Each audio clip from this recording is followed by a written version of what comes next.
കേരളത്തിലെ അടിസ്ഥാന സൗകര്യ വികസനത്തിന് ബജറ്റിന് പുറത്തുനിന്ന് ധനസമാഹരണം നടത്തുന്നതിനായി ഇടത് സർക്കാർ ധനകാര്യ വകുപ്പിനു കീഴിൽ തുടക്കമിട്ട കിഫ്ബി അതായത് കേരള അടിസ്ഥാന സൗകര്യ നിക്ഷേപ നിധി ബോർഡ് ഇന്ന് വലിയൊരു സാമ്പത്തിക വെല്ലുവിളിയുടെ നിഴലിലാണെന്ന് വ്യക്തമാക്കുന്ന ഔദ്യോഗിക വിവരാവകാശ രേഖകൾ പുറത്ത്. സംസ്ഥാന ധനകാര്യ വകുപ്പ് നൽകിയ മറുപടി അനുസരിച്ച് കഴിഞ്ഞ 10 വർഷത്തെ ഇടത് ഭരണകാലത്ത് നടത്തിയ ധനസമാഹരണത്തിന്റെയും വിനിയോഗത്തിന്റെയും അതോടൊപ്പം ഉയർന്ന തസ്തികകളിലെ ശമ്പള ഘടനയുടെയും കൃത്യമായ ചിത്രം ഇതോടെ പൊതുജനങ്ങൾക്ക് മുന്നിൽ ലഭ്യമായിരിക്കുകയാണ്.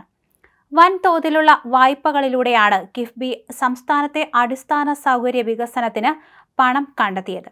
കഴിഞ്ഞ 10 വർഷത്തെ കാലയളവിൽ വിവിധ ബോണ്ടുകളിലൂടെയും വായ്പകളിലൂടെയുമായി കിഫ്ബി ആകെ സമാഹരിച്ചത് 42,053.20 കോടി രൂപയാണ്.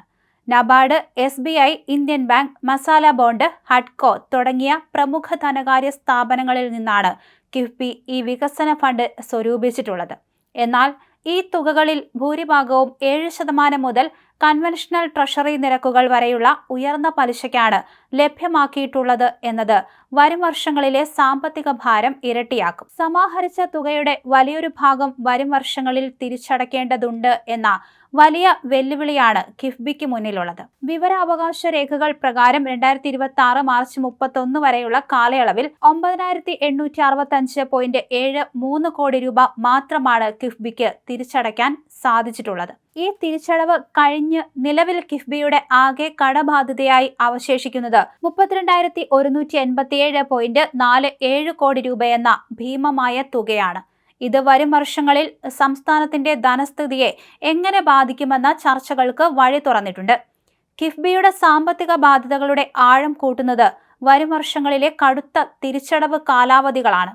വരും വർഷങ്ങളിലും വലിയ രീതിയിലുള്ള തിരിച്ചടവ് ബാധ്യതയാണ് ബോർഡിനെ കാത്തിരിക്കുന്നത്.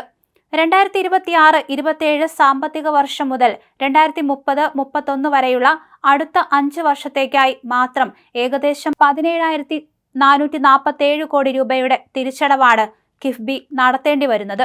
ഇത് ചുരുങ്ങിയ കാലയളവിനുള്ളിൽ വലിയൊരു തുക കണ്ടെത്തേണ്ട ബാധ്യതയാണ് സ്ഥാപനത്തിന് മേൽ വരുത്തിവെക്കുന്നത്. ധനകാര്യ വകുപ്പ് പുറത്തുവിട്ട വിവരങ്ങളിൽ സാമ്പത്തിക കണക്കുകൾക്ക് പുറമെ വ്യക്തിഗത ശമ്പള വിവരങ്ങളും വലിയ രീതിയിൽ ശ്രദ്ധിക്കപ്പെടുന്നുണ്ട്.